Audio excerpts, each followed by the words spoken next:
Hi there, welcome to video number 6. So in this video, um, finally, we're going to talk about the passive income streams that you can have in your fashion business as a fashion entrepreneur. So I'm going to share a big list and I'm going to try to explain as much as possible. But if you have any questions at all, please let me know. So, the first ones I'm going to share are number one, a blog, right? So, if you have a blog, the blog can bring you in leads and it can do that passively. Because if you have a blog where you are creating content, normally anyways, right, to share on social media, to share maybe in a different platform, right, and you always add something to the blog at the bottom. Maybe, if you want to get in contact with me, you want to send me an email, or maybe you offer them a freebie or whatever it may be, right, or join my list, my newsletter. That could bring you leads in a passive way. It's passive because if you are anyways creating content and putting it out there and it's not attached to a call to action where people can either call you or book a meeting with you or join your list or whatever it may be, right? You're wasting time, right? You might be influencing people, but you don't get to connect with them, right? So your blog can be a source for generating leads because you share the blog everywhere. People can share your blog, all the articles, and these can generate leads for you, not only for free but also passively, right?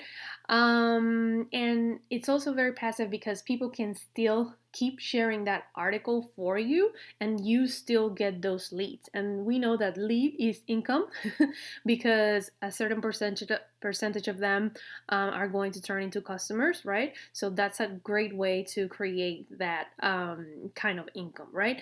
You can also be selling services and products directly on your blog. You might write an article promoting a certain product or a certain service.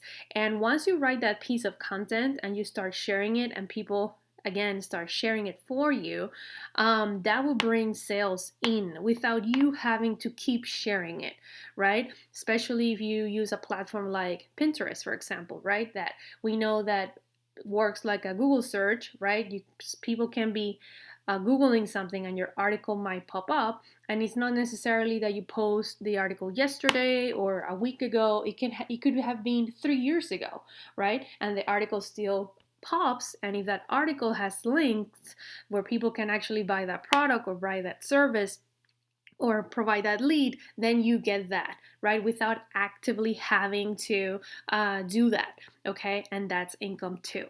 Number two, affiliates. So affiliates is when you sell something and then you get a commission, and this is something that you're selling, you didn't create it, right? So it could be a service, you can be promoting a service that someone offers, it could be a course, it could be promoting a certain product, right? And then because you're promoting it, and then someone buys it, then you get a commission of that, okay? Sometimes and we'll go into that with the CPC. They don't even have to buy, okay? But with affiliates, usually they have to buy. And there's tons of different kinds of affiliates. You can do affiliates in your blog if you're recommending certain tools or certain products. You can do affiliates on YouTube by promoting again certain products or services on social media, right? Or in your podcast, maybe you might promote something. And this is passive because you are already creating this content. Let's say you are recording your podcast, right? And then you happen to have an affiliate where you promote something, right? You are going to create the podcast anyway. And then at the end or at the beginning, right, you say, I recommend using this tool, blah, blah, blah, and here's my affiliate link, right? People can hear that podcast over and over again, and people can keep signing up to get that product if it's useful for them, right? And you can still make money out of that one time that you talked about the product or you share that link. The same happens if that link is in a blog, if it's on YouTube, wherever it may be. So it's passive because you didn't create the product, and you don't have to keep on sharing it. You can just create a piece of content once, and then this can have that effect. Then there's the display ads. So ads could be on your blog, on your website. If you partner with certain companies that you know endorse, recommend, and they might pay you, right? Maybe you have an amazing fashion blog, and a certain company like Stitch Fix, right? The service of the styling that happens, that they send you the box and everything. You might want to really, maybe you use the product, you love it, you promote it, and then you can have an ad. Maybe they pay you a certain amount of money for you to have an ad on your website or on your blog or whatever it may be. Okay, and it's passive because again, you're not doing anything. You're just keep creating your blog content, doing your thing, and then the ad is there generating money for you, right? Because they pay you for it for a month, for a year, for 6 months, whatever it may be, whatever you guys agree. The next one is CPC, which is cost per click, and that one is kind of you might have a link, right, of an affiliate or something, but for this one, maybe it's just the click that generates that income for you. Okay, so maybe they don't actually have to buy the product, they're just looking to get engagement, and that's what cost per click is. So you might promote something, or you might have a link inside an article again, or in a blog, or on your website, or on social media, and just by people clicking, finding out more information, learning more about it, you can get paid for that too. And the last one from this stream of different income streams that I'm sharing with you is YouTube ads. And this one I separated as YouTube ads because these can be very substantial. If you have a YouTube channel and you're generating content consistently, it's going to get to a point where you have a certain number of followers, and then you can start generating income, and that's that income, those ads that you see anytime you watch a video, right? And there's different ways of doing it, right? You can select whether you want the ad to stay there, or you want it to be in the beginning, or you want it to be at the end. There's different ways, so it's not, it doesn't bother your audience. It's not in your face kind of thing. There's different ways of doing it. And there's tons of experts that go over this. But if you are generating content consistently and you're trying to grow your YouTube channel, YouTube ads could be a huge, huge, huge, huge source of passive income. And it's passive again because even though you're creating content for your viewers or whatever, this is a side thing that because people are watching, because people, they might click, because they might buy something, then you are making money of that ad. As many times you can do that video once, and then people keep watching it and watching it and watching it, and you keep generating income. And that video could be from 4 years ago, right? It could be from a week ago, it can be whatever. As long as you keep creating content, and you have a certain number of followers, then they're gonna start paying you for those ads. Okay, so all of this, I share these ones first because all of us as fashion entrepreneurs, we are creating content to attract our audiences, right? Whether that's a podcast, a video, social media post, whatever it may be, and all of these sources right here just add on to that. We are doing this work anyway, right? If there's a certain product that we love, that we are using, and that might be helpful for our audience, why not recommend it and tell them that if they buy it, then you get a commission, right? Or why not a brand that you really support, that you work with all the time, have them display an ad on your website, or you have them endorse them? Or why not put the YouTube ads active on your YouTube videos if you're anyways growing your audience and making all these videos to support your audience? Why not add the ads to it to generate more income? All those streams are passive because you are already doing the work for the other thing, and this is just an add-on. Okay, these next five, these are like my favorites. An online course. You can be generating passive income from your online course or someone else's online course if you become an affiliate, right? And the course doesn't have to be this huge course. It could be, but it can also be a class, a mini class. It could be even a tutorial, as long as it's helpful, right, to your audience. You can create it, and then you create it once, right? And then people from all over the world, from different places, can keep purchasing that same course, and you can still generate income from it. Of course, you can. The more you promote it, the more people you get to take it, right? And obviously, that's when time comes in. But in terms of the work, you can just do the course one and then just keep promoting it in whatever time available that you have. Like I said, maybe you are just taking 1 hour a day to promote your course, or maybe 1 hour a week, or maybe, I don't know, you can come up with a plan, but it's very flexible. And again, you already created it, so now you can keep making money over and over again from that course.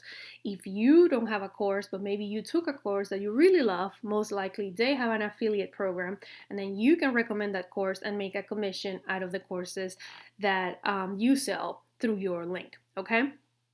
And you can always either go to the website and see if they have an affiliate there available, or contact the person directly. I'm sure they'll be happy to have you promote their course. Okay, let me get a sip of water. Okay, number 7 is a digital product. This is my favorite one. You can create a PDF, a guide, a template, a printable, which is a downloadable PDF that you can fill out and print and fill out, like a worksheet, for example, a planner, a digital planner, which are very popular right now, a notebook, a digital notebook, an ebook, an audiobook, maybe even a challenge you put together that is very successful, or prints. If you write, you sell prints on Etsy, for example. It could be art that you put together, or it could be a phrase, or it could be something related to your business. There's tons of different things you can do, and all of these are passive because you create them once, and then you can keep selling them over and over again. You don't have to invest in materials, right? Because most likely, or you might do it like once, right? Maybe you need the computer and the internet that you pay already, and you put it together, but once that's gone, that's it, right? You don't have to keep, it's not like a t-shirt that if you sell t-shirts, you have to keep making the t-shirts, right? Or paying someone to make them for you. In here, you created it digitally, and you can sell the same actual item over and over again. Of course, I recommend for the products and for the courses that you update them, that you keep them relevant, that you do a better job all the time. That's wonderful, and that's going to be beneficial to your audience. But it's something, again, that is very flexible, that you can do throughout the year, that actually you don't have to stop selling it right now. If you want to update it, you can keep selling it and then update it, and then give access to that update to the people who already sold it. So there's different ways to work around with it. Do your best work, put it together, put some time aside to do it, and then just sell it over and over again. Then we can also offer online services. Okay, if you figure out a way to offer your service online in a way that is automatic, where you actually don't have to do anything, that's a fantastic way of creating passive income, because you can create the system and have that online service work behind the scenes. Maybe there's something that you offer to your audience that is very simple, that can actually be all electronic, okay? Like when you call to the bank and you go through, you don't talk to someone, but they walk you through a menu and they have all the answers and that kind of thing. Maybe you can do something similar, but with email or with a course or something, where you help your customer go and do a particular activity, right? And you don't have to physically walk them through it. You can actually do it by recording some videos and guiding them and give them that experience, and obviously have yourself available in case they want to email you or call you for questions or anything like that. The other way could be a book. You can have a book that you can sell on your website, on your blog. You can, the book can also be an ebook, right? So it could be a digital product. So that's another way you can create passive income. Sales funnels. If you figure out a way to sell more of these online courses, digital products, by taking people through a journey during a funnel. You can sell products, you can sell services, you can sell templates on automatic with sales funnels. Okay, my last 5 is rental equipment, stock photos, patterns, drawings, music. So, rental equipment, maybe you have equipment as a fashion entrepreneur that you don't use much and you can rent it. You already pay for it, you already have it there sitting, collecting dust. Maybe you can rent it and make some income out of that investment. Maybe you are very good with photography, for stock photography. Maybe you can take some pictures and sell them. There's marketplaces, or you can sell them directly to your audience. Patterns. Some people hate doing patterns. Some people don't know how to do certain patterns. You can sell them, and it's passive also because you can put it together once and then sell them. Drawings. Maybe you're very good with art, and maybe people would love to buy your art online, and maybe you have art sitting around your house. Maybe you have drawings sitting around your house that are collecting dust again, and that you can set up a store and sell them because they're already done. And then music also. Some of us are artists also and create music. Maybe you can, play an instrument. There's also tons of workplaces, marketplaces where you can sell your music. So amazing 15 different ways, and within that, some of them even more, right? Where you can create tons of income streams. In the next video, I'm going to share with you how I do it inside my business. So stay tuned for that one.